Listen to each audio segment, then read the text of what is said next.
Alrighty, guys, here we are. Just going to share the link into Patreon, and we can start. So if when I put this up later and you're watching this now, you can skip right ahead here.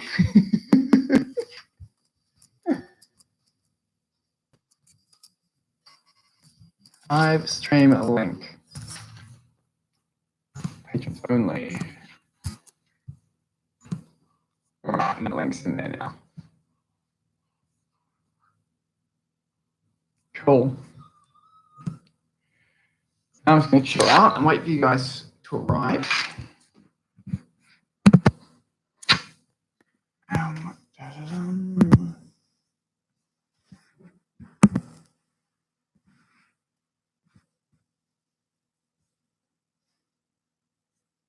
All right.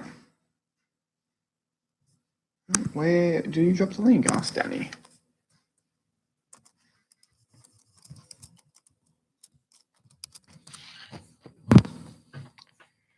Oh, we have two people. Two people have arrived. Welcome. The funny thing was, the absolutely hilarious thing. So yesterday, slept right through it, and then today, we were Aaron's parents came to visit us and Ellie, and then we were tired. We didn't get a lot of sleep last night, and then we're like, "Oh, have a little nap." And I woke up literally 15 minutes ago, and I was like, the first thing I looked at her, I was like, "Oh, what's the time?" She's like, "It's 5:45." I was like, "Oh my god, thank God." Oh, so hello everyone. How are we all doing? So the way we usually kick these things off is if you guys have any thoughts about your own freediving, or if you have any questions about freediving, you just shoot. Just type it into the chat there, and I start answering questions and chatting back. And Cameron, yeah, all good, man. My mate asked me to over train yesterday and forgot about it. Perfect. That works for both of us. Good stuff. All right. So here we go. Here's the chat. Hey, hello everyone. Hello. Cool. All right. So if anyone has any questions, you just go for it. How are you going having your diving limited to that of regular folk? Well, so living in Sydney, or in this Sydney area, you don't really live in Sydney. I never really dive when I'm at home. But I still train in the pool, and I still train in the gym. So really, it's going to be I'm going to have about a 6-7 month time. So I'll have about 6 or 7 months off deep diving, that's the longest time I've ever had off diving since I started. But it won't be an issue.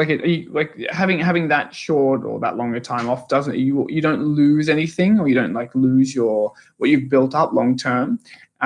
It's actually fun. About 2 weeks ago, I had a bit of I was feeling a bit stressed about having such a long period of time off, and I was chatting to my friend Mike Board, and Mike regularly has long periods of time away from freediving, and I was like, Mike, this is going to be 7 or so months where I don't freedive, and he's like, you'll be fine. He's like, just don't get fat. I was like, all right, just make sure you stay fit, and you train the pool a little bit. He said, he said he has months, 6 months at a time where he doesn't do any breath holds at all. So I'm feeling very good about that, the limitation as such. And next year I have something kind of different planned for my life.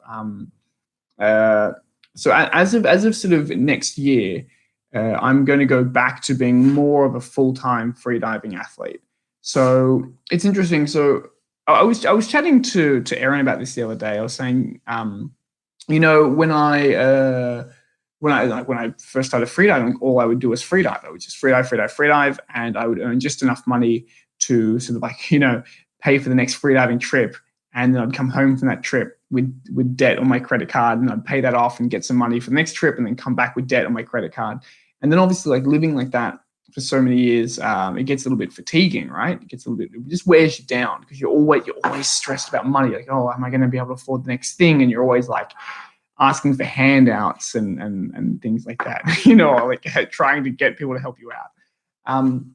And then I spent, after that, maybe like the past 3 years, I probably spent more time working on my businesses than I have in like training and competing, which has been great because now my family have a home. You know, now we have like a more of a steady lifestyle. But now I've got to go back. That's all set up now, so I can go back to training predominantly, like 90% of the time, which is exciting for me. All right, so we have things written in here. Cameron, I'm always concerned about my long periods out of the water. It works out in the end, but it's the mental stress I go through that leads up. Yeah, 100%. You just like worry, like, am I gonna lose it all? Yeah. So Scott Marsh has asked, do you set any of your PBs dry face, dynamic, and depth? If so, or not, what do you find the benefits and negatives of it? Just to confirm, Scotty, when you say, do I do it dry face, do you mean like as in I keep my face dry until the actual dive? Is that what you mean? I'm pretty sure that's what you mean, but just confirm with me. Yeah. But I'll just pretend like that's what you meant. So, yeah, so no warm-ups. Cool. So now I don't really ever do much big swimming in the pool. You know, like God, like the furthest I've swam was like 190 something dynamic, and then I was like, oh yeah, cool, that's good enough. I'm happy with that. So I don't really do big dynamics often. But for depth, yeah, I love doing no warm-up diving. So it's actually been something I've been playing with quite a lot over the past maybe 3 years. So what basically, the less you warm up, the better you'll be able to perform, right? So the less you warm up, the actual stronger you'll be on the dive. But the more you warm up, the more comfortable you feel on the dive. So for the last year or so, because I've been playing around with so much, like I suppose like what for me are new equalization techniques. I've been actually warming up more than I used to because I wanted to have, and obviously I wasn't worried about being hypoxic, but I wanted to have that like a greater sense of comfort on the way down. So I would warm up more, so I wouldn't have any like early urge to breathe or anything along those lines. But now that all of those techniques have been sort of hammered in, I'm going to actually start shifting back to no warm-up diving, because there's not really a question about it in terms of like performance. Like for performance, no warm-up diving is superior. The more you warm up, the more you fatigue yourself, you know, little percentages before your main dive, your main performance. So no warm-up is definitely the way to go for performance. If you're if comfort is also a factor for you, then you might want to warm up. But you also, like, the more you train with no warm up, the more comfortable you get doing that too. So there is also that. All right, Rodamar. Hey there, hope all is well. All is well, thank you. Having a bad weather here at the moment. Yeah, that happens. So I'm working out at the gym. What suggested exercises that are beneficial to freediving? So what cross training is beneficial to freediving? So it's a pretty big topic. But let's just say we're going to the gym. I'll start by saying what movements I think are the most beneficial to freediving. So in general, the movements that are going to be beneficial to freediving are the movements in which you move your body in a similar way. So for example, squatting, deadlifting, cleaning, like power cleans or full cleans. I'm a huge fan of Olympic lifting for freediving because of the way that you engage the entire core, as in like the quads, everything in the glutes and the lower back and the abdomen, and it's like a full body lift, right? I don't do a lot of snatching personally because I'm scared of my little elbows. So in terms of the actual movements that are best for freediving, you just have to look at the movements that replicate what you'll be doing in the water. So, you know, if you're doing a lot of no fins, you want to be doing a lot of chin-ups and a lot of movements where you're like pulling down. If you're doing a lot of constant weight or a lot of finning, you're going to be wanting to work out your legs. And personally, I'm a much bigger fan of complex movements rather than like muscle isolations. So, like for example, I don't like things like leg extensions because it's like, cool, excellent. I'm exercising my quads, right? I much prefer, if I'm going to do like a workout for my legs, I much prefer to squat, because it's a much more comprehensive exercise workout for like the whole lower half of my body, rather than just focusing on isolating muscle groups. One sec. Another question came in. I'm just going to have a look at it. Do any dry exercises recommend? I'll get to that one, Alexander, in a second. So those like would be the movements that I would recommend. The movements I think that are the best. As for how to do those movements, it's funny. It depends on what phase of your training you're in. So, for example, right now I'm in like the early stages of base training. So I'm just building up strength and conditioning. So, do you know what? I go to the gym and I just squat heavy. So right now I'm just looking at building up strength. And then as time goes on, I'm going to be looking more towards like less strength building and more fitness building. And so I'll be looking to do like high intensity interval training. So looking at like a CrossFit or something like that style training. There's so many different kinds of things now. In Australia, they have something called like F45 now, and other things like that. So many different types of like names for it all. But it's high intensity interval training. It's like, you're operating at a high intensity for a short period of time, and you have a rest, and you go operate for a high intensity for a short period of time, and you have a rest, and for different kind of like different kind of periods of time, different kinds of exercises. So that's the stuff I think is probably best for you in the gym. Yeah. So Alexander has asked, any dry exercise you recommend to stay more relaxed during the urge to breathe period of the dive? Definitely. So Alexander, can I ask you really quickly, what depth are we talking about? Because I've got two main things that I'd want to say. So I'll just start talking about one, and you just let me know what depth we're kind of talking about. So the real easy thing you can do dry to help yourself feel more comfortable on the actual urge to breathe part of the dive is to stretch. So if you have like a greater flexibility in the thoracic cavity, you're going to have a less restriction of movement when the contractions begin, and it'll feel a bit more comfortable for you. So the best thing for you to do is if this is just dry, right, just hanging out dry, is to just stretch your body, increase the flexibility of your thoracic cavity. If the question is about, for example, the urge to breathe during a mouthfill, because obviously you're getting, I'm actually just looking at myself thinking, Adam, you need to shave. So if we're going down and the urge to breathe is coming in, I've charged a mouthfill, and I'm holding my mouthfill. One of the first signs, or one of the first symptoms of the urge to breathe, or the higher CO2, is that is an urge or a desire to swallow. And so what I get people to do now, and it's actually been very successful, is to do many dry static breath holding tables, where they are on exhale, on FRC volume, holding a mouthfill. And you only do those dry breath holds for like a minute or a minute 30 at most. Do you know what I mean? And I get people to do 8 of those. And so I get people to do so you just hold your breath for as long as you're comfortable, breathe for 1 minute, and you just have 1 minute of recovery in between all of those 8 dry static FRC breath holds, holding a mouthfill. And doing that actually gets people very, very comfortable with, obviously like having emptier lungs, holding a mouthfill, having the urge to breathe come on, and not immediately having the desire to swallow, and not immediately losing their mouthfill. So there's that one as well, as for dry exercises that make things more comfortable.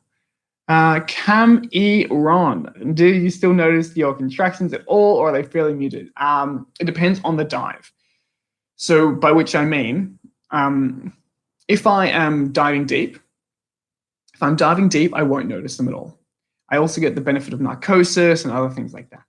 If I'm diving shallow, I do notice them. So like, for example, if I'm fun diving, or if I'm doing anything like that, if I'm just playing around, right, I definitely notice the contractions. But on like a big swim or on a deep dive, I don't notice. And I think it's because probably the mental space I go into, and also, because your body adapts to very specific things, right? So my body is very good at singular max breath holds, right? So I can, you tell me to go and swim in the pool until I pass out, cool, I'll do that. It won't be a huge huge stress for me. You told me to go down and dive really deep. Cool, I can do that. It won't be a huge stress for me. My body knows how to like to switch on into dive mode in those circumstances. But if you're like, oh, hey, Adam, go down and check that reef. It's at 30 meters and sit there and swim around a little bit. I'll be down there going like, having contractions. It's like, wow, this is hard, guys. But yeah, so it really depends on the circumstance for that in terms of the contractions becoming muted or not. Good stuff. I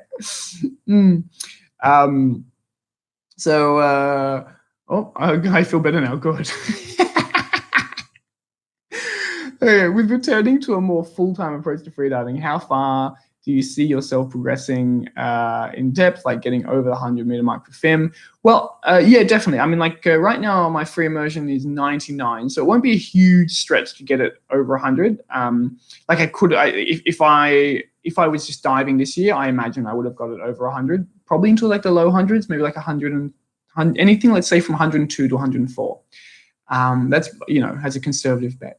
And for the rest, oh, I kind of zoned out.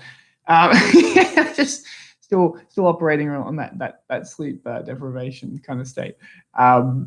So, but you know, going back to sort of training and like full time, I will definitely progress a lot more. You know, when I really look at my time, like the way when I look at my time that I've spent over the last 3 years, I would have spent more time, like significantly more time working than training. And it was necessary for me. It was necessary for me to set up like a lifestyle where I could then continue to train, and it wouldn't be like a stressful process, and it wouldn't be stressful for my family. So like honestly, now that I'll be going back to training full time, I expect some pretty monstrous progression, because I feel like, for me personally, that I have over the past few years in no way gone anywhere near my potential. I feel like I've always been limited by the amount of time and effort and mental energy that I'm able to put into my training, because I was always tired. You know, I was always training training was always the last priority for me. I was still making sure I was training, but it was always the last priority. I would wake up, I would sit in front of the computer, I'd do emails, I'd make videos, I would do this and that. And that's still going to happen, but I have help doing that now. You know, we've streamlined the process so we can do it faster. So I can really focus on just the training side. So, I mean, I don't like to make depth predictions, but I imagine that getting over 110 constant weight is going to be reasonably a reasonably short-term goal. Like I would like to think that in 2020 I would finish the year at somewhere around 112 to 114 constant weight, and maybe the low hundreds in free immersion.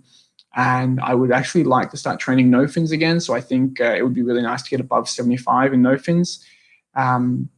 We'll see about the no fins one, how long that will take me. That might take me and maybe that'll be a 2021 kind of goal, because obviously you can only focus on so many disciplines at once, right? So yeah, we'll see. We'll just see how that one goes. But like, I'm just excited about the fact that I'm going to wake up in the morning and be like, okay, cool, I'm hitting the pool. Like, here we go. We're going to go and dive.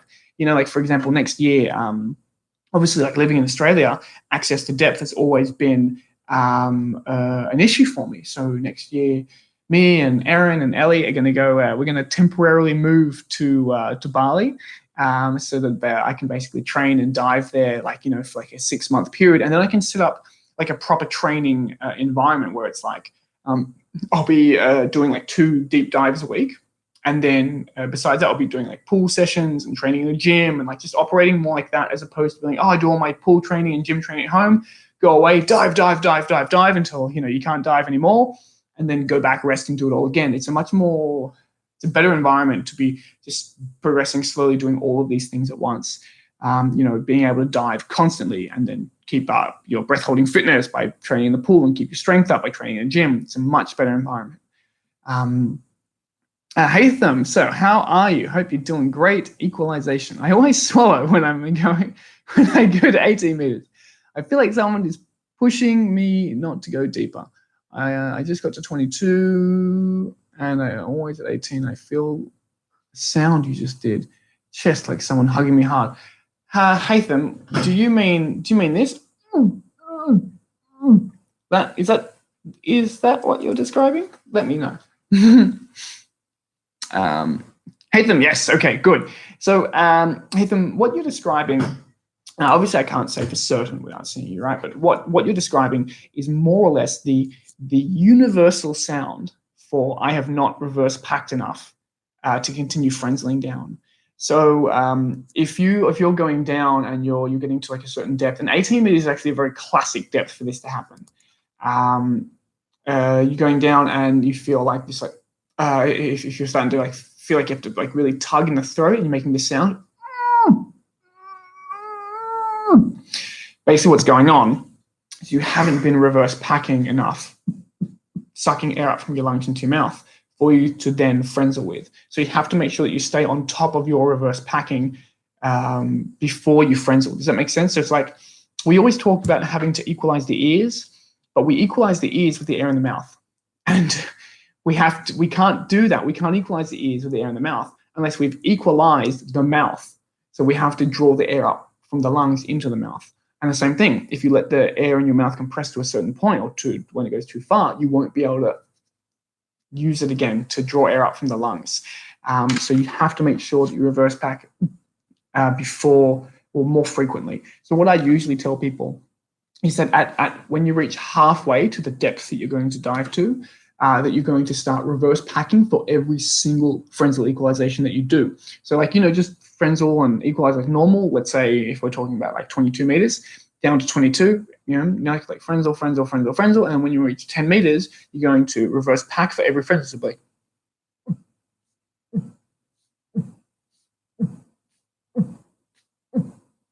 reverse pack, frenzel, reverse pack, frenzel.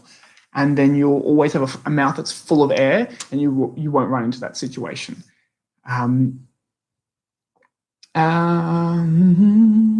What else we got here? Deep dives. Deep dives, I like your name, by the way. Yes, Hatham, for every single equalization, you do a reverse pack beforehand, after 10 meters only, though. Otherwise, it might be a bit too much. So I get contractions of intercostal muscles, not diaphragm, quite early at around 30 to 40 meters. This causes free fall and mouth feel to be quite uncomfortable and eventually makes me stop the dive. Any way to train to fix this with FRC dives? I don't really have this problem. Okay, interesting. So deep dives. What's your PB depth at the moment? Let me know and then we'll roll on because two things immediately jump to my head. The first one is fear. Okay, 50 meters. 50 meters PB. The first thing is fear. Don't underestimate the power of the mind to find an excuse to make you turn around. And the second one is your CO2 tolerance. And I don't. When I say your CO2 tolerance, I suppose I don't really mean your CO2 tolerance. I mean more like how you're descending. So you are. So I think like perhaps you are diving in a way that is too aggressive or not efficient, and you have built up the urge to breathe at 30 to 40 meters, where if you were finning or pulling or swimming with more with greater technique and with more ease, then you wouldn't feel that way. What do you think it is? What do you think is the more likely reason? Do you think it's a technical issue or do you think it's a mental issue? I don't think. Could it be a reaction to pressure? In the pool, I don't have problems with CO2. Generally, it could be a reaction to pressure, but I'm always hesitant to place that there. I suppose the reason is, any time a freediving, I always say this, anytime a freediving instructor tells you that you need to build up more awareness, it's because that freediver doesn't have the answer for you. So in the ideal world, a teacher of freediving should be able to see an issue and say, okay, what's going on is this, and these are the steps to solve that issue. So if you were to tell me, if we go down the line of, maybe it's pressure related, then I don't have a system for you to solve that besides stretching, besides doing many repetitions to the depth to make that depth feel more comfortable. But it's not my first response to think that. It's just not my first response to think that we're having a reaction to the pressure, because it just doesn't seem to happen as often as people seem to think. I mean, like if we tend to have reactions to pressure, let me just read what you've written again. If we tend to have reactions to pressure, it tends to be when we hit our residual volume, which is where you're kind of describing. And that is, okay, I'm rethinking now. No, I am rethinking now. It could be the reaction to pressure. I stand by my statement about people, telling you that it's all about awareness. But yeah, you're hitting your residual volume at that depth. And so you could be having an issue with pressure. I do remember having a similar experience myself when I was first learning how to mouth fill. That I would get to my residual volume and I would feel I wouldn't feel anything in my intercostals, or I wouldn't feel any form of contraction. I used to feel like a tugging in my throat that would make me swallow. I'd be like, and I would feel like someone was like pulling, like making me swallow my mouth fill. So how do we get past? Okay, let's look at the three different things. If it's an issue with CO2, I don't think it's an issue with CO2 itself. I think it could be an issue with technique, as in like, are you swimming too aggressively? Then there could be the mental factor. The mental factor is always there. And then we have, is this an issue with pressure? So the good thing is that dealing with the mental factor and dealing with the issue of pressure is going to be the same. So it's going to be a matter of just diving to those same depths again and again and again and again and again, because we, to allow yourself to be relaxed and comfortable at that depth. And then if it's the technical issue, then you got to make sure you swim down with greater finesse, with greater technique, so that you're not generating as much CO2. And do you know how you can actually work that out straight away? Is and now obviously, like, this is not the standard recommendation, but you can do a dive wearing extra weight. So for example, if you were to put like an extra kilo of weight on for a dive, you would obviously work a lot less on the way down. And if you're finding that you don't get that same response at that same depth, then it probably leads me to believe that it's because you've been working too hard in the descent. If you encounter the exact same issue at the exact same depth, then it's probably going to be a reaction to the pressure, or mental. In which case, you just got to dive again and get used to it.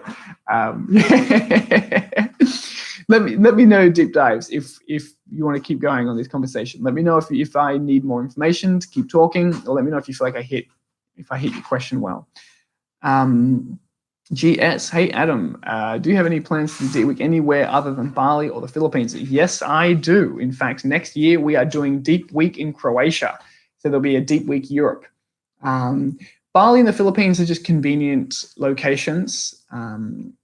But like, I'm not attached to those locations at all. I'm just like, they're just easy for people to get to, and so I would like to go. I'd like to make it as accessible as I can for everyone. But next year, in the summer, I think towards the end of the summer, like August, September, we're going to be doing a Deep Week in Croatia, and it's going to be a big lineup. It's going to be me. It's going to be Goran Cholak. It's going to be Matt Molina and Alenka Artnik. So there's going to be like, a lot of big freedivers there. Oh god. Scotty Marsh, how old are you and how long have you been freediving? So I'm 31 and I've been freediving since 2009. So that's 10 years now. Yeah. So yeah, it's been 10 years this year. There you go. Yeah. So I started freediving when I was 21, and I just ran with it. You know what I mean? I think what may have been the difference for me and some others who have been obviously freediving for a lot longer is that when I started, I was like, that's all I did. I was like, I started freediving and that was it. I was a freediver. I went everywhere to freedive. I lived and breathed freediving since that point in time. Oh, thank you, Cameron. Cameron says, happy 10-year anniversary. No. yeah, so and and then I think I've positioned myself rather well by like I've always made sure I've like especially when I was developing in the beginning, I always made sure that I was training with like the best people possible for me. So I progressed rather well, I think, or rather quickly at the time. And then I started working more. I stopped progressing so much. That is all changing now. Yeah. All right. So who has any other questions? Who's got anything else going on? Deep dives. Did we hit the nail on the head? Did we not hit the nail on the head? Cameron, how have you found your paralens? Look, I like the paralens. So, okay, it's hard when you have like a big beastie camera, right? To then go and use an action cam because you look at the footage, you're like, oh, it's not amazing like it is with the other camera. But I think for what the paralens is, I think it's awesome. And there's definitely always a use for like a small handheld camera. You don't always want to travel around with a big beastie thing, you know what I mean? I think the paralens white balances really well. I think the footage is nice. The audio, Aaron's in the background saying it's a bit awkward holding it. Actually, I did notice that like when I was holding it, I just found that I was like too unstable with it. Maybe it's the position that I'm holding it with, or maybe I'm not good at, you know what I mean? I think like GoPros felt smoother for me with like when I was holding it on a stick with the GoPro. Maybe, but I don't have any attachments for it. I just found like actually holding the thing was a bit unsteady, but I probably just have to get used to it. Deep dives, cool, thanks. Looks like it's just about repetition. There was a video by Harry Shamas. I wish he was French so we could call him Shama. On pressure contractions, he also recommends doing repeat deep dives. Yeah, exactly. Yeah, I am hesitant to call them pressure contractions only because we don't really know. Do you know what I mean? So I think freedivers call them pressure contractions at the moment. Like they say, oh, I get the contractions because of the pressure. And we don't really know if that's a thing, as in like we don't really know if that's like an actual response the body has, or if it's something that we do when we hit our residual volume, when we go deeper, or when we're encountering more pressure or more depth, that we kind of psychologically trigger a bit of like, a little bit of those feelings. But yeah, it sounds like that's probably what's going on. Yeah. Oh, cool. What else is going on? Tell me about things. That's great. Can you all hear my little Ellie crying in the background? She's hungry. She's on the protein diet right now, milk only. Oh, good stuff. Alrighty, guys. What else have we got going on? Tell me about things. What's been happening? There's got to be things, questions to throw out. Something's been going on in your diving lives, I'm certain. There we go. What about the 2.0 manual launch? Yeah, it's happening. It's a happening. So where are we at with that? We've got most of is it Ellie or the wife? Yeah. They're like, is that Ellie or is that your wife crying? Yeah, every time I speak, my wife cries because so the 2.0 version of the manual is so not all of it's ready to go. Level 1 is just about ready to go. And so I think maybe towards the end of what is it? Is it Sunday today? Towards the end of this week, what I'm going to start doing is I'm going to start putting it all together. And I'm just going to give you guys access to it, and it probably won't be like the polished result or the polished version, but you'll be able to see what I'm getting at with the manual, what we're talking about. I'm amped about it, to be honest. I'm super amped about it because it's the kind of thing where like I feel proud. I feel proud of what I've created, of that manual. It's been a lot of work, and it's been a lot of behind the scenes work. So I definitely appreciate everyone, staying here and hanging out while I don't post anything and just sort of like, I promise, guys, it's coming. Jens, all right. What I have to deal with when descending is that I have the feeling that I have to swallow all the time and also swallow the air. Is there a super mega special trip that I can avoid? So Jens, what depth are we talking about? because this will help me. This will help me sort this question out. So you let me know what depth, and then we'll be more specific. Are you excited to have old mate Will on Deep Week? Are you going to try to use it to bump up my no fins? Yeah, 100%. Yeah, no, Will. I'm excited to have Will on Deep Week. Will is he's a very funny, dry guy. You know what I mean? Like he's not super loud or out there, but he has a very dry, witty sense of humor, and he's fun to be around. So that will be good. I don't know if I'll be. Maybe I'll secretly record all of his no fins talks and show that to you guys. No, to be honest, I mean I've heard Will talk about no fins before. I think I don't know if Will allow me to record his no fins like masterclasses and put them on Patreon. I would obviously love to do that so you guys can have them.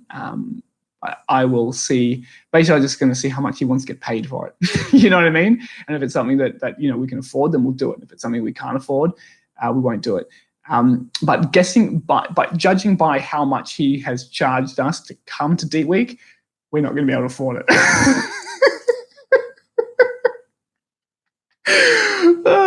Linus, I always get foggy goggles when I'm training at the pool. Any pro tips? Spit in the goggles. Just like you defog your mask, defog your goggles for spit. Jens, just approaching the residual volume depth. No mouthful at all for me, so it's at 33 meters. So, is it possible? Oh yeah. Okay. So Jens, let me just describe a situation, and then can you let me know if I'm close to the mark or not? So I'm just rereading what you said. Yeah, okay. So Jens, you're descending down, and you're equalizing, and you're equalizing, and you're equalizing, and everything's going really smooth and easy, and you get to about 15 odd meters. And you find that maybe the friends, or maybe like 20 meters realistically, and you find that the equalization actually gets a little bit more challenging, and you start to notice this noise a little bit. You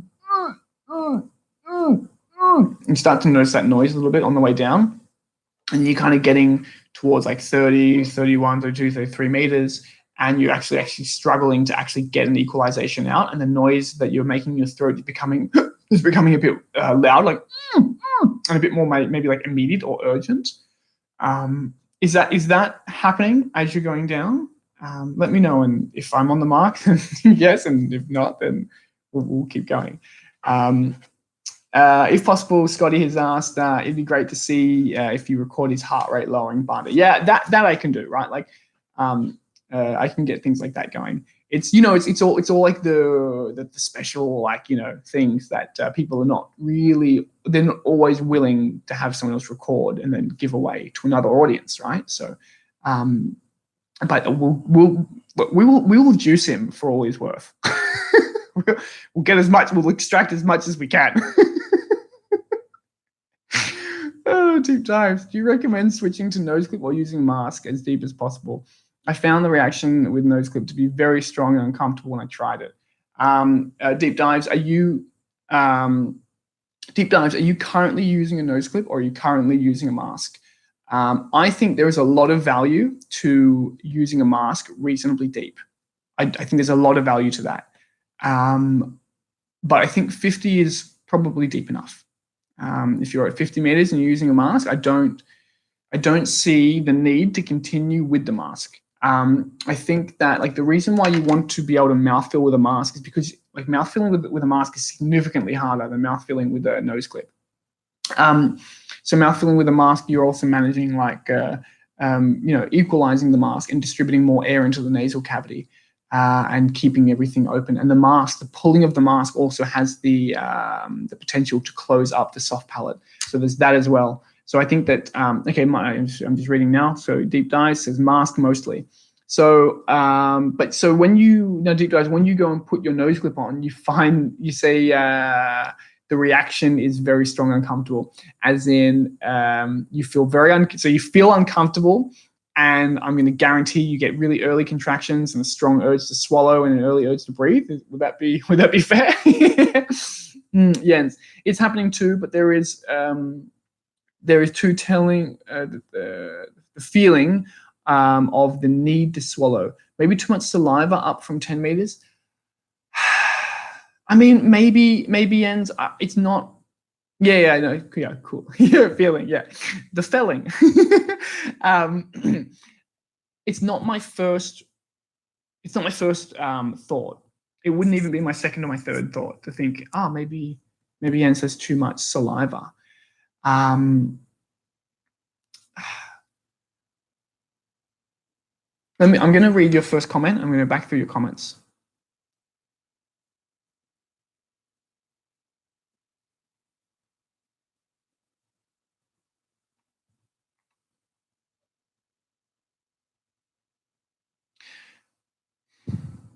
Okay, so Jens, how often do you get to dive to 30 odd meters? And how many times have you done it? How many times have you dove to 30 meters or beyond? And how often do you get to dive to that depth? That's what we need to know now. Deep dives, correct. Hey, hello from Spain. So is that just a stronger dive response? No, no, unfortunately not. Hold on. Oh, this is Aaron Stern. It's not a stronger dive response. So water, running water. Okay, there's two things. Number one, if you're not used to it, you've got to spend the time to get used to it. It's just it's weird sensations, weird things going on. Can't see anything. It's disorientating, and that makes you feel, like a whole bunch of bad things. It brings on all bad sensations of diving early. And then the other thing is that running water over the face will trigger a desire to swallow. It will trigger a desire to have like almost like the symptom of like the early urge to breathe, where you get like a tugging on the throat and you start to lose your mouthfeel and things like that. That comes from running water on the face. And I don't know if you've seen, there are a lot of deep free divers that wear these like big ski mask like goggles over their face. So they have like a nose clip and they just have like goggles, and they don't have a lens on those goggles. They literally just flood them with water, and that stops the running of water going past their face.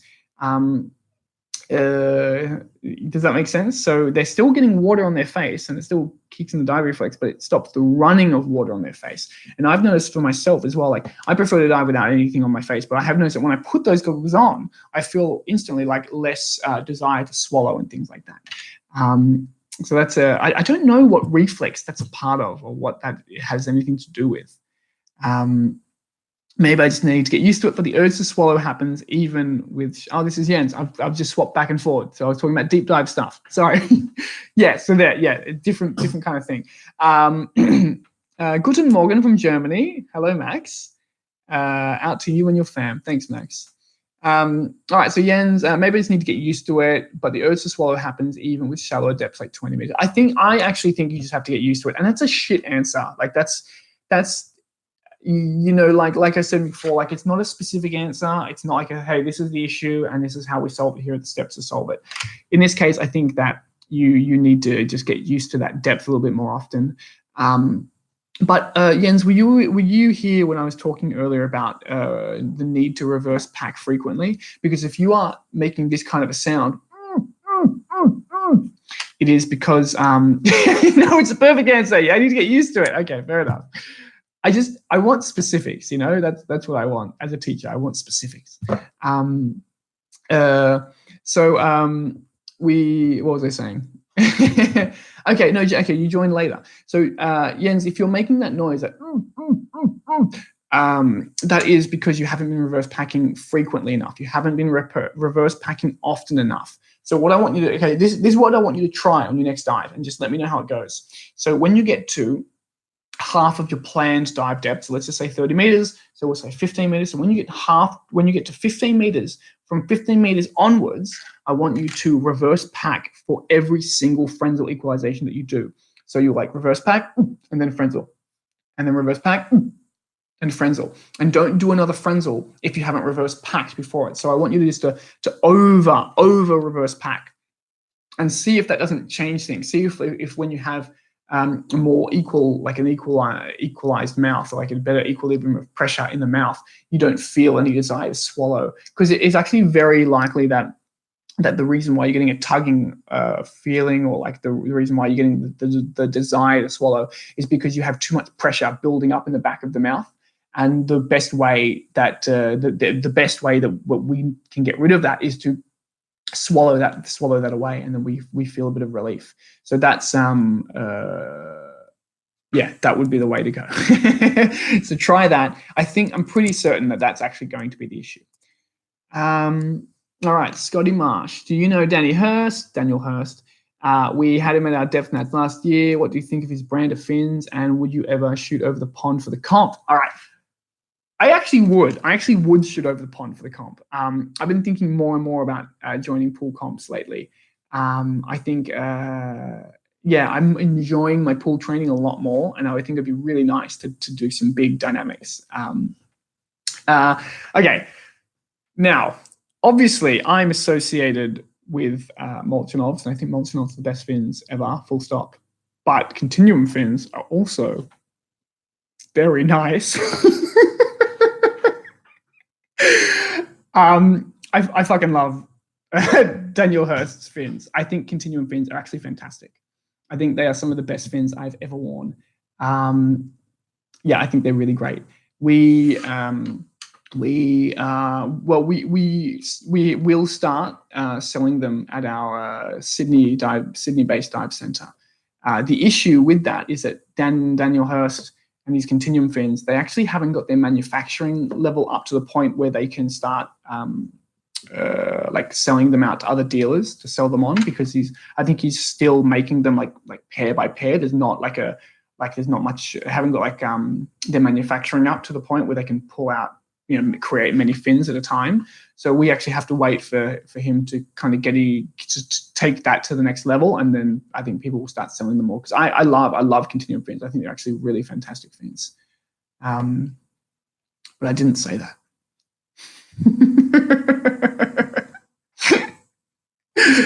Oh, good stuff.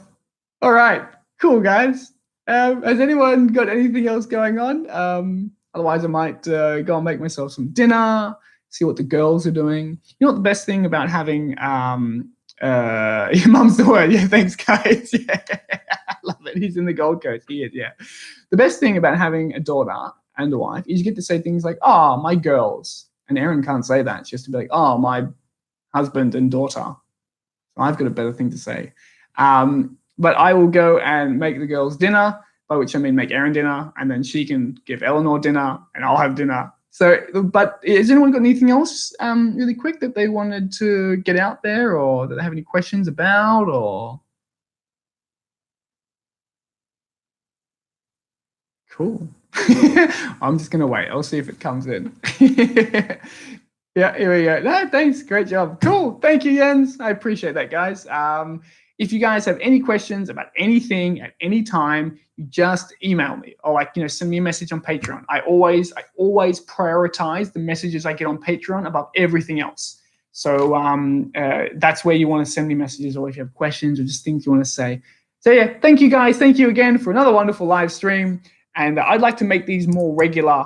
Well, because I would like to make these more regular in general. I would like to make these like at least every 2 weeks, and we might do like once a week for the next few weeks, just because I feel like I want to give a little bit more back, because I've been not posting so much and focusing on making the next level of the manual, the version 2.0. But we'll see. I'll see what we're up to next weekend, and I'll let you guys know. So thank you once again, guys, and I will speak to you very soon. Oh, it's not finished yet. Oh, this is awkward. Oh.